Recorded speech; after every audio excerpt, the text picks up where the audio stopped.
बिस्मिल्लाहिर्रहमानिर्रहीम। अस्सलाम वालेकुम डियर स्टूडेंट्स, मैं हूं आपका बायोलॉजी टीचर एस सुल्तान। आज का हमारा टॉपिक चैप्टर नंबर 3 बायोडाइवर्सिटी का है। टेक्सोनोमी का निज़ाम मरतब और स्पीशीज जो कि क्लासिफिकेशन की बुनियादी इकाई है। ठीक है, टेक्सोनोमी क्या होती है इसको हमने देखा था कि बायो की वो ब्रांच जिसमें हम जानदारों की क्लासिफिकेशन यानी उनको ग्रुप्स या सब ग्रुप्स में डिवाइड करते हैं उसको हम टेक्सोनोमी कहते हैं। ठीक है, तो टेक्सोनोमी में हम जानदारों की क्लासिफिकेशन करते हैं। अब वो ग्रुप्स जिनमें जानदारों की क्लासिफिकेशन की जाती है उसको हम टैक्सा कहते हैं, ज़्यादा सारे टैक्सा, और वाहिद को टैक्सोन कहते हैं। जैसे मैंने आपको एग्जांपल दी थी कि जब हम किसी एकेडमी या स्कूल में एडमिशन लेने जाते हैं तो आपको पूछते हैं कि आपकी कौन सी क्लास है, 9th है, 10th है। ठीक है, तो वो आपके ग्रुप्स आ जाते हैं, यानी वो मेन क्लास है, आपकी मेन ग्रुप है। अब जब उनमें मजीद सेक्शंस बनते हैं, लाइक वो पूछते हैं आप इंग्लिश मीडियम के हैं या उर्दू मीडियम के हैं, तो आपको उर्दू मीडियम के सेक्शन में या इंग्लिश मीडियम के सेक्शन में रख दिया जाता है। इसी तरह बाकी जो क्लासेस होती हैं, अगर उर्दू मीडियम के सेक्शन ज़्यादा हैं, बच्चे ज़्यादा हैं, तो उनको भी मज़ीद सेक्शंस में डिवाइड किया होता है। रोजेस के लिहाज से हमने नाम दिए होते हैं या कलर्स के लिहाज से कि ये 9th ब्लू है, ये 9th रेड है। ठीक है, इस तरह कलर्स जो है वो डिवाइड किए होते हैं कलर्स के नाम से। तो ये सब ग्रुप्स आ जाते हैं। ठीक है, तो वो ग्रुप्स, ठीक है, जिनमें जानदारों की क्लासिफिकेशन की जाती है टेक्सोनोमी के टैक्सा वाहिद टेक्सोन कहलाते हैं। ठीक है, अब ये टैक्सा जो है ये आपस में जब तरतीब देते हैं तो इस तरतीब को हम टेक्सोनोमी का निज़ाम मरतब यानी टेक्सोनोमिक हायरार्की कहते हैं। यानी जैसे अगर 10th क्लास है, फिर 9th आएगी, फिर 8, फिर 7, 6, 5, 4, इस तरह। तो टैक्सा की तरतीब को टेक्सोनोमी का निज़ाम मरतब कहते हैं। जानदारों की तकसीम 5 किंगडम में की गई है। टेक्सोनोमी का सबसे बड़ा टैक्सोन किंगडम है। टैक्सा की तकसीम भी इस तरह है। ठीक है, तो अब जितने भी टैक्सा है उनमें सबसे बड़ा जो ग्रुप है वो टैक्सोन जो है वो किंगडम है। ठीक है, तो अब जानदार जितने भी हैं उनको 5 किंगडम में 5 ग्रुप्स में डिवाइड किया गया है। इसको हमने चैप्टर 1 के अंदर भी देखा था कि जो जानदार हैं, हम जितने भी जानदार हैं उनको 5 ग्रुप्स यानी हम प्रोकैरियोट्स, प्रोटिस्ट, फंजाई, एनिमल और प्लांटी, इनमें हम डिवाइड करते हैं। तो किंगडम के बाद जो ग्रुप आता है वो है फाइलम, पौधे और फंजाई के लिए डिवीजन। ठीक है, तो जो एनिमल्स या दूसरे जानदारों के लिए ये ग्रुप फाइलम कहलाता है। पौधे और फंजाई के लिए इसको हम डिवीजन कहते हैं। तो फाइलम या डिवीजन करीबी क्लासेस का ग्रुप फाइलम कहलाता है, यानी एक जैसी जो क्लासेस हैं जो आपस में ज़्यादा मिलती हैं जो मिलकर फाइलम बनाती हैं। क्लास करीबी ऑर्डर का ग्रुप क्लास कहलाता है, यानी एक जैसे जो ऑर्डर्स हैं यानी जो करीबी यानी जिनमें ज़्यादा खसूसियात मुश्तरक हैं वो मिलकर क्लास बनाते हैं। ऑर्डर करीबी फैमिलीज का ग्रुप ऑर्डर कहलाता है। फैमिली एक फैमिली करीबी जीन्स का ग्रुप होती है या जनरा का ग्रुप होती है। जीनस करीबी स्पीशीज का ग्रुप जीनस कहलाता है। स्पीशीज एक जैसी खसूसियात रखने वाले जानदार स्पीशीज कहलाते हैं।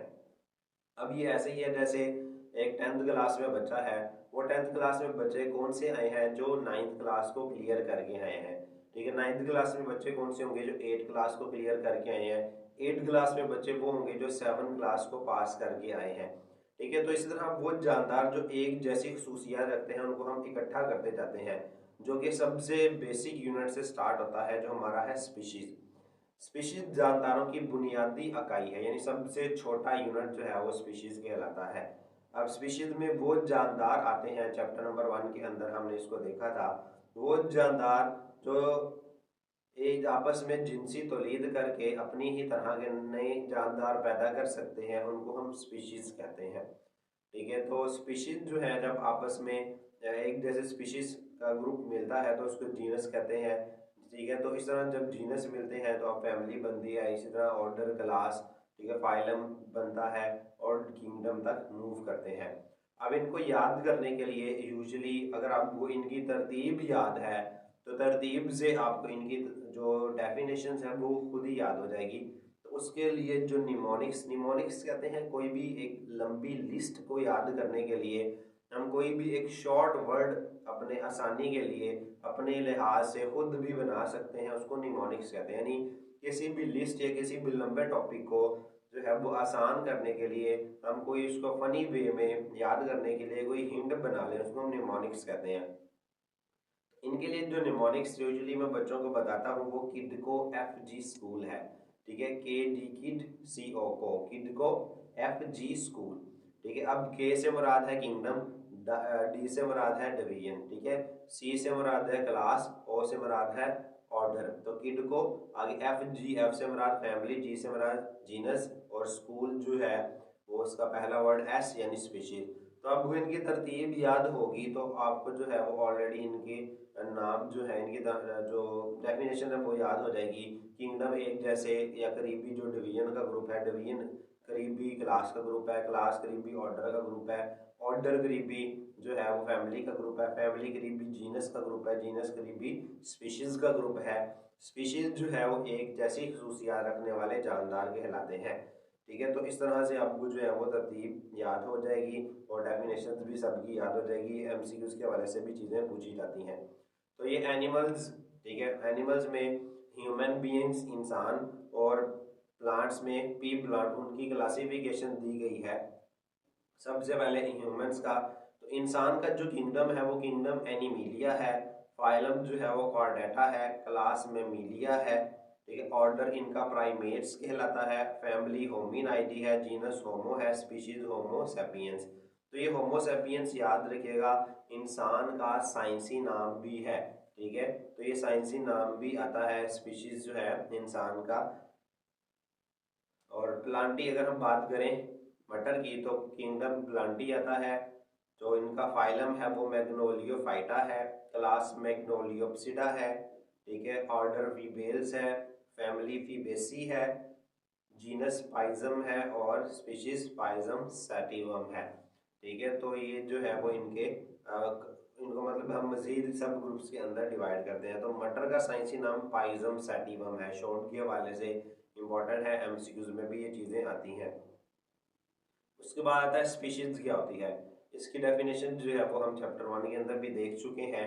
ऐसे जानदारों का ग्रोह, ठीक है, जो आपस में जिनसी तौलीद कर सकते हो और जिनसी तौलीद की अहलियत वाले नए जानदार पैदा कर सकते हो, स्पीशीज कहलाते हैं। यानी ऐसे जानदार जो आपस में जिनसी तौलीद करके सेक्सुअल रिप्रोडक्शन करके अगली नस्ल पैदा कर सकें, और अगली नस्ल ऐसी पैदा कर सकें जो खुद भी जिनसी तौलीद करके अपनी अगली नस्ल पैदा कर सके, ठीक है, उसे हम कहते हैं जिनसी तौलीद की अहलियत वाले, फर्टाइल। उर्दू में स्पेसिफिक जो वर्ड हम यूज़ करते हैं वो है बारावर, ठीक है। तो ऐसे जानदार जो आपस में जिनसी तौलीद करके अपनी अगली नस्ल पैदा कर सकें, यानी बारावर जानदार पैदा कर सकें, उसे स्पीशीज कहते हैं। एक ही स्पीशीज के जानदार जिनसी तौलीद के लिहाज से दूसरी स्पीशीज के जानदारों से अलग होते हैं, ठीक है। एक स्पीशीज के जानदार जिनसी तौलीद से के लिहाज से दूसरे जानदारों से अलग होते हैं। जैसे ह्यूमंस हैं, इंसान इंसानों के साथ ही रिप्रोडक्शन करके अगली नस्ल पैदा कर सकते हैं। कैट कैट के साथ यानी मेल कैट के साथ, ठीक है, dog mail dog female dog के साथ, ठीक है, मेल हॉर्स फीमेल हॉर्स के साथ, मेल डोंकी फीमेल डोंकी के साथ, ठीक है। तो ये आपस में ही रिप्रोडक्शन कर सकते हैं, एक दूसरे के साथ रिप्रोडक्शन नहीं कर सकते, जिनसी तौलीद नेचुरली नहीं कर सकते। तो ये एक वर्ड ज़रूर इसमें हम जोर देते हैं कि नेचुरली, फितरती तौर पर, देखिए कुदरती ऐसा है कि जो एक स्पीशीज के जानदार हैं वो ही आपस में जिनसी तौलीद कर सकते हैं, दूसरे स्पीशीज के जानदार कुदरती तौर पर जिनसी तौलीद नहीं कर सकते। हर स्पीशीज साख्त, स्ट्रक्चर के लिहाज से, माहौल से, तामुल और रवैयों के लिहाज से मुनफरद खसूसियात या ख्वास रखती है। यानी हर स्पीशीज स्ट्रक्चर ज़ाहिर है, हर जो जानदार है उसकी साख्त अलग होती है, माहौल जो वो हर अलग तरह से जो है वो इंट्रैक्शन करता है, हम किसी और तरह से रहते हैं, दूसरे जानवर किसी और तरह से रहते हैं, ठीक है, और रवैये उनके बिहेवियर भी डिफरेंट है, ठीक है। तो ये हर स्पीशीज की जो खसूसियात हैं वो भी अलग होती हैं। गैर फितरी क्रॉस ब्रीडिंग, अगर हम नेचर के खिलाफ, तो अभी मैंने बताया कि नेचुरली क्या हो सकता है कि सिर्फ एक स्पीशीज के जानदार आपस में जिनसी तौलीद कर सकते हैं, लेकिन जो गैर फितरी क्रॉस है, ठीक है, अननेचुरल, यानी अगर हम नेचर के खिलाफ, फितरत के खिलाफ जाएं तो क्या हो सकता है। स्पीशीज की तारीफ में जानदारों के माबैन फितरी क्रॉस अहमियत का हामिल है, यानी अगर हम जानदारों के दरमियान फितरी क्रॉस करवाएं तो वो जिनसी तौलीद कहलाएगा वो नॉर्मल है। लेकिन अगर हम गैर फितरी क्रॉस करवाएं, गैर फितरी क्रॉस मतलब आप दो अलग स्पीशीज के दरमियान में जो है वो जिनसी तौलीद करवा दें, तो इसमें जानदार क्रॉस ब्रीडिंग कर सकते हैं। गैर फितरी क्रॉस में जानदार ब्रीडिंग कर सकते हैं और इनसे पैदा होने वाले बच्चे जिनसी तौलीद की अहलियत से महरूम होते हैं, ठीक है, यानी ये इनफर्टाइल होंगे।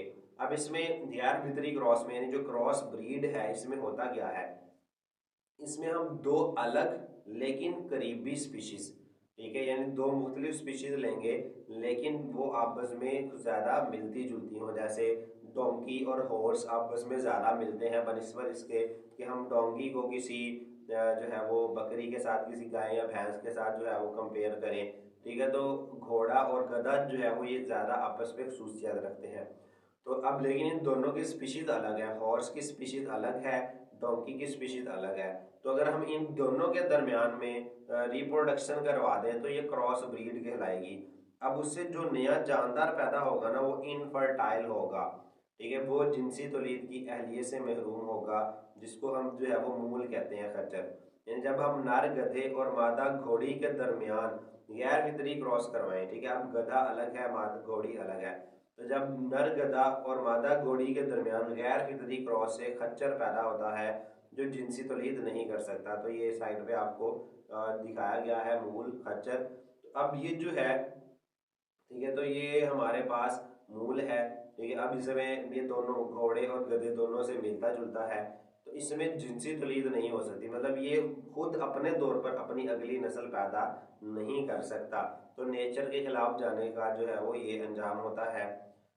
गैर जिनसी तौलीद वाले जानदार, अब स्पीशीज की तारीफ के लिए हमने क्या कहा था कि वो जानदार जो आपस में जिनसी तौलीद कर सकते हो वो क्या कहलाते हैं, वो आपस में जो है वो एक स्पीशीज कहलाते हैं।